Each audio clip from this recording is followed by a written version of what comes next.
आपका चर्चा का बयान बहुत गर्म है राजनीति में। स्वामी प्रसाद मौर्य जी कह रहे हैं कि आप अपरिपक्वता की राजनीति कर रहे हैं, ऐसा क्यों? देखिए, बहुजन समाज पार्टी की कृपा से विधायक मंत्री बने, ये जग जाहिर है। फिर बीजेपी में गए तो बीजेपी की कृपा से बने।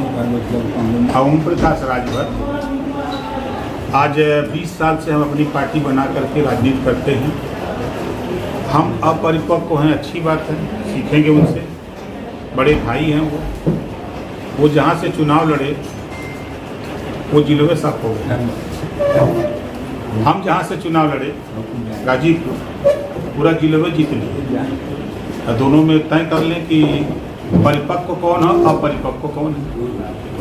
ओम प्रकाश राजभर समाजवादी पार्टी के साथ जब नहीं था, बीजेपी के साथ था, तो बीजेपी बड़े पैमाने पर पूर्वांचल में चुनाव जीती।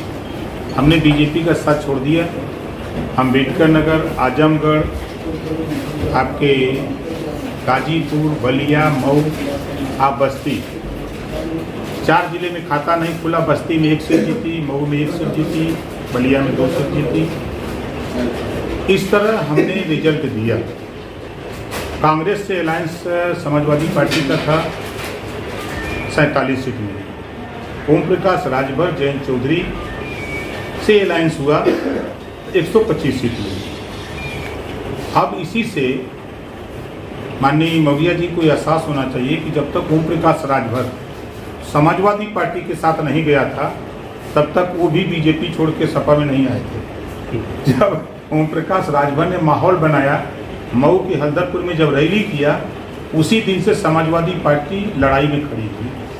माहौल बनता गया, समाजवादी पार्टी सब लोग मिल करके हम लोगों ने मेहनत किया, माहौल बना, तो उनको लगा कि अब इधर सरकार बन रही है, अब चला जाए इधर, तो उधर से छोड़ के चल से इधर आ गए।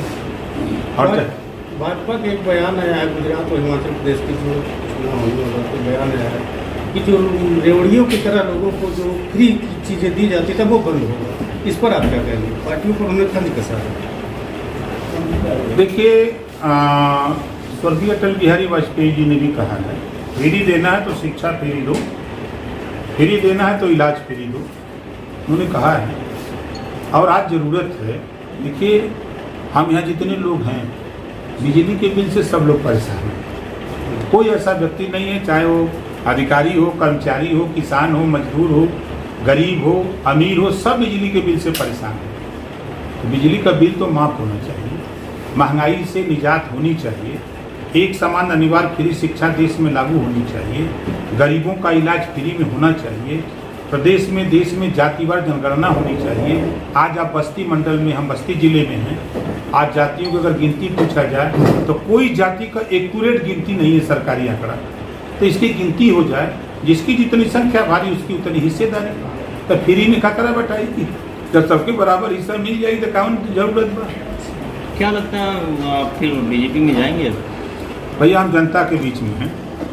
अब हम तो तय कर लिए हैं कि इस देश में जो अहिर गडेरी, कुंडी, कोयरी, भर, चमार, मुसर, धोबी, खटिक, पासी, केवड़, बिंद, मला, जोला, दुनिया, सारिक, शेख, सैयद, पठान, चौहान, ठाकुर, ब्राह्मण, बनिया, लाला, गुण, खरवार, भूमिहार, बिहार, आरा, कर्कबंसी, बंजारा, बहरिया, जो ये जातियाँ हैं, इन्हीं से गठजोड़ किया जाए। और यही वो सबसे मालिक लोग हैं, यही वोट देते हैं, इसी के दम पे पार्टियाँ बहुत उछड़ रही हैं, तो इन्हीं को घेर लिया जाए तो क्या दिक्कत है? क्या लगता है कि बीजेपी ठीक कर रही है, सरकार चला रही है? देखिए, बाबा साहब डॉक्टर अम्बेडकर ने जब संविधान लागू हुआ और 70 साल से कांग्रेस पार्टी आई, उन्होंने काम किया, उसको नकारा नहीं जा सकता। जनता दल, जनता पार्टी सरकार बनी, कुछ उन्होंने किया। फिर यूपी में कांग्रेस के बाद सपा आई, बसपा आई, भाजपा आई। तो पार्टी का नियम है कि जो भी सत्ता में है कुछ ना कुछ करेगा। और आज भारतीय जनता पार्टी है, वो कर रही है, कल कोई दूसरा आएगा फिर वो करेगा। समाजवादी पार्टी के एक नेता कहते हैं कि बगैर गठबंधन के ओम प्रकाश राजभर एक भी सीट नहीं जीत सकते, सिर्फ वो बयानवीर हैं। चलिए, कम से कम बयानवीर तो है, इतना वो मान रहे हैं ना।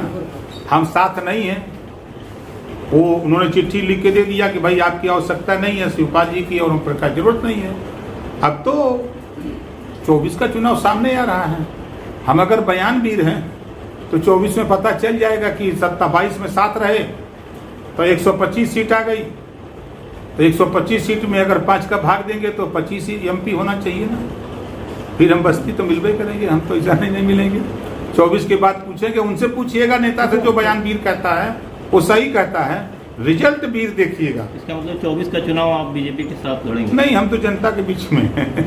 रवि किशन का बयान आया था कि ओम प्रकाश राजभर, शिवपाल यादव और भी लोग साथ आ रहे हैं बीजेपी के। अभी 3 दिन पहले उन्होंने बयान देखे, बस्ती में गया, इस पर आप क्या कहेंगे? वो मालिक तो नहीं बीजेपी के मालिक तो JP नड्डा जी हैं कि ये लोग मालिक हैं। राजा के पता नहीं मुशाहरा बन बांट लिए। अच्छा, आज जो राष्ट्रपति का चुनाव हुआ, यशवंत सिन्हा भी थे और द्रौपदी मुर्मू भी थी, तो आपने जो है द्रौपदी मुर्मू को वोट किया, कैसे, क्या कारण? अखिलेश जी ने, विपक्ष यशवंत सिन्हा भी थे, अखिलेश यादव जी ने मजबूर किया कि आप द्रौपदी मुर्मू जी को वोट दीजिए। विधायकों की बैठक में नहीं बुलाया, टेलीफोन आता है हमको, हमने अपने विधायकों को फ़ोन करके बुलाते हैं लखनऊ, सब लोग लखनऊ हुए, फिर 3 बजे फ़ोन आ जाता है कि मीटिंग कैंसिल हो गई। 7 तारीख को मीटिंग भी हुई, प्रेस वार्ता भी हुई, डिनर भी हुआ, लेकिन हम लोगों को नहीं बुलाया गया। इसको अखिलेश यादव जी नहीं बोलते हैं, इसको समाजवादी पार्टी के नेता नहीं बोलते हैं कि क्यों नहीं बुलाया अखिलेश जी ने, उनको बुलाना चाहिए ना। इधर मुख्यमंत्री जी ने फ़ोन करके बुलाया, मैं तो चला गया। उन्होंने अपील किया कि भाई आप पिछड़े दलित वंचित की बात करते हो तो जाति जनजाति से आती हैं द्रौपदी मुर्मू जी, आप इनको वोट करिए। हम आपसे अपील करेंगे, 6 वोटर हैं आपके पास और द्रौपदी मुर्मू जी शाम को आ रही हैं, कही हैं कि राजभर जी को हमसे मुलाकात करा दीजिएगा, तो शाम को आइए। शाम को भी चला गया, उन्होंने भी वही बात कही। तो मैंने कहा कि भाई हम अपने विधायकों से, पार्टी से पूछ के तब हम आपको समर्थन करेंगे। अब बताइए, अगर आप 24 में भाजपा के साथ गए तो भाजपा कितनी सीटें जीत सकती है? देखिए, अगर मगर लेकिन काम बिगाड़े 3, अगर मगर लेकिन अखिलेश कितनी सीटें हार सकते हैं? अभी अखिलेश जी से पूछिएगा तब वो बताएं कितना जीत सकते। क्या आप परिपक्वता की राजनीति आप पर लग रही है? क्या अखिलेश जी आप परिपक्व राजनीति कर रहे हैं? 400 सीट जीतने का बयान क्या लग रहा था? 400 सीट विधानसभा 2022 के चुनाव में 400 सीट जीतने का बयान क्या दिख रहा था? एक परिपक्व राजनीति थी। पूरे चुनाव भर ओम प्रकाश राजभर यही कहते रहे कि हम सरकार बनाएंगे। हमने कभी गिनती नहीं बताई। हमने कहा था कि हम पूर्वांचल में आपको ताकत देंगे और दिया। बस्ती में भी हम जो एक हार गए हैं उनकी गलती से हारे, हम अपनी गलती से नहीं हारे।